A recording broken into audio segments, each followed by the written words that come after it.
When the Taliban first appeared, many Afghan women heard a promise in the silence after war. They expected order after years of chaos. They did not know what the new rulers would demand. Nothing in the war had prepared them for the restrictions that followed. Before that rupture, Kabul in 1977 looked very different. The promise of order had an earlier contrast. In 1964, Afghanistan's constitution gave women the vote, and women in Kabul were already claiming public space. By 1977, they served as judges, doctors, teachers, parliamentarians, and government officials. They moved through the city in ordinary clothes. They attended university. Law and medicine opened professional paths. Dr. Anahita Ratabzad made that change visible. A physician, she won a parliamentary seat in 1965 and became one of Afghanistan's best-known female politicians. She backed women's education and equal rights. She was not alone. During the 1970s, educated women had built careers and a place in public life. Outside the cities, the picture narrowed sharply. Many rural women married young, stayed at home, and never entered formal classrooms under conservative tribal customs. Kabul's government pushed girls' education across the country in the late 1970s, including villages that resisted the changes. The capital did not speak for every household. But its constitution carried one clear line: women had the right to vote. Those rights depended on schools, courts, and offices. In 1979, the Soviet Union invaded Afghanistan and began destroying them. The war lasted 10 years. More than 1 million Afghans died, and around 6 million people fled as refugees. Schools, courts, and state offices suffered damage or disappeared entirely. Soviet forces left in 1989. The fighting continued. From 1992 to 1996, Mujahideen groups turned their weapons on each other, and Kabul became a battlefield. Women paid for it. Armed men kidnapped women from their homes and committed sexual violence in areas of fighting. In districts held by Gulbuddin Hekmatyar supporters, women without full covering risked acid attacks in public. Much of Kabul lay damaged. Armed groups in the capital aimed their weapons at one another. The capital's gun battles created the opening. In 1994, religious students promised to stop the fighting and restore order across Afghanistan. Many Afghans, including women worn down by years of war, first welcomed that promise. Their leader was Mullah Mohammed Omar, a former Mujahideen fighter who had lost his right eye fighting the Soviets. In September, Taliban fighters took Kandahar with almost no resistance. 2 months later, they controlled 12 of Afghanistan's 34 provinces. The advance moved fast. On September 27, 1996, Taliban fighters entered Kabul. Mohammad Najibullah had spent 4 years inside a United Nations compound under its protection. Within hours of the Taliban entry, fighters seized the former president. They killed him. Taliban fighters then hung Mohammad Najibullah's body from a traffic light in central Kabul. Within days, new Taliban laws reached Kabul's classrooms. Girls older than 8 could no longer attend school. The order took effect at once. Girls who had sat at their desks the day before lost their education overnight. Then, government offices dismissed women from their posts. Kabul lost about 70% of its teachers, half its civil servants, and roughly 40% of its doctors. Schools lost staff. Hospitals did too. Within weeks, education and healthcare faced a crisis across the city. The rules also confined women to their homes without a mahram. A husband, father, brother, or son could serve as that male guardian. No exception followed. Kabul held an estimated 30,000 to 50,000 widows. Many had lost their husbands during 15 years of war. Without a guardian, they could not work, buy food, visit a doctor, or move through the city alone. Windows facing the street had to be painted black or covered. Women inside could not be seen. Outside, the burqa became mandatory, with mesh covering the eyes. Many Afghan women had worn it by choice for generations, especially in conservative areas. Under the Taliban, choice ended. Refusal could bring punishment immediately. The Ministry for the Promotion of Virtue and the Prevention of Vice enforced the orders. New laws barred women from school, work, and independent movement. With women pushed out of public life, patrols appeared on Kabul's streets, batons in hand. An exposed wrist brought a beating. So did an ankle. A loud laugh could bring punishment. Shoes that clicked on the pavement could do it too. Officers punished any detail that drew notice, even the sound of footsteps. Hospitals closed the next trap. Women could not seek treatment from male doctors, while many female doctors had already lost their posts. Thousands with infections or pregnancy complications found no available care. Illnesses a normal hospital could treat in less than an hour became fatal. Women remained untreated, and some died. In 1998, interviews in Kabul recorded the damage left behind. Physicians for Human Rights surveyed women living in the city. The results were stark. 97% showed signs of major depression. 71% met the criteria for post-traumatic stress disorder. War had already wrecked the economy. Then women lost their jobs. Many households had depended on a wife or mother's government salary. When that pay disappeared, the household income disappeared with it. The United Nations estimated that about 8,000 women in Kabul suffered severe psychological trauma. After wages vanished and schools closed, books appeared behind the curtains of private homes. Within months of the Taliban taking Kabul, secret schools spread through the city. Lessons hid in basements, others met in private houses. Hosts called them sewing groups or cooking classes, and girls arrived in burqas to avoid attention. Then the door closed. Books came out. Teaching began, despite the ban on girls' education. The Revolutionary Association of the Women of Afghanistan, known as RAWA, ran many of these classrooms. Meena Keshwar Kamal founded RAWA in 1977 when she was 20 years old. Her killers murdered her in 1987. The group continued during Taliban rule. RAWA taught girls, helped women, and collected evidence of Taliban abuses. By 1999, underground schools in Kabul taught about 30,000 children, mostly girls. Teachers knew the risk before each class began. The Taliban could flog a teacher they caught or send that teacher to prison. Behind those classroom doors, other women kept private rooms open. Beauty salons continued in secret after the Taliban called the work immoral. Families hid written records of Taliban crimes inside their home walls. British Afghan journalist Syria Shah entered Afghanistan in secret. She filmed women who spoke in whispers, afraid someone beyond the door might hear them. Her documentary, Beneath the Veil, came out in 2001. The film carried hidden evidence beyond Afghanistan. It showed public executions and women beaten in the streets. Hidden footage made the bans visible. Yet public pressure did not change daily life inside Afghanistan.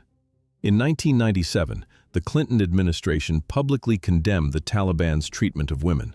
The Feminist Majority Foundation, led by Eleanor Smeal, gathered millions of petition signatures. Its campaign pressed American politicians and demanded stronger action from Washington. 2 years later, the United States imposed economic sanctions on the Taliban. The restrictions remained outside Afghanistan's borders. Women inside the country saw no change. Then came Tuesday, September 11, 2001. Al-Qaeda attacked the United States.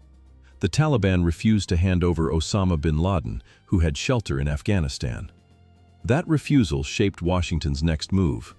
Operation Enduring Freedom began on October 7, 2001. Northern Alliance fighters entered Kabul on November 13th. By December, Taliban forces had withdrawn into southern and eastern Afghanistan or crossed the border into Pakistan. With Taliban rule driven from Kabul, Seema Samar stepped from hidden classrooms into the Deputy Prime Minister's office. She had run secret schools and illegal clinics during Taliban rule. Now, she served the government. On December 22, 2001, Hamid Karzai became Afghanistan's interim leader. Schools reopened. Women returned to work. Textbooks once hidden inside homes lay openly in classrooms again. Samar also became Minister for Women's Affairs, carrying private acts of survival into public office. The Bonn Agreement, signed on December 5, 2001, formed the legal base for the new government and included protections for women's rights. By 2005, women held 27% of parliamentary seats. Their presence reached courts, police stations, cockpits, and city halls. Girls returned to school in growing numbers. About 2,700,000 attended by 2010. Female life expectancy rose from about 45 years in 2001 to 66 by 2019, while deaths in childbirth fell by more than half. The Constitution of 2004 guaranteed equal rights for men and women under Afghan law. Those legal promises reached classrooms. In 2008, Shabana Basij Rasik opened Sola, Afghanistan's first boarding school for girls. Under Taliban rule, she had attended school in secret. Now textbooks opened in a girls' dormitory. From 2001 to 2021, female education expanded across Afghanistan. Yet public institutions remained weak. The United States and its allies spent about $2.26 trillion during the war. Corruption, dishonest contracts, and theft drained large amounts of that money. The losses reached security forces. Official lists counted around 300,000 soldiers. Some troops did not exist. Commanders collected their salaries. Beyond the cities, the Taliban filled that space across many rural districts. They collected taxes from poppy farmers, controlled trade routes, and heard disputes in their own courts. Corruption pushed many villagers there. For a local dispute, Taliban judges could seem closer than Kabul's officials. The fighting never stopped. Each year, Taliban attacks killed Afghan soldiers, police officers, and civilians. Women who worked openly also became targets. Safiya Ahmadjan led Kandahar's Department of Women's Affairs until assassins killed her in 2006. Sitara Achakzai, a provincial council member and advocate for women's rights, was shot outside her home on April 12, 2009. Journalists, teachers, judges, police officers, and other professional women faced repeated attacks. The message traveled fast. A woman who took a public role could be marked at her own doorstep.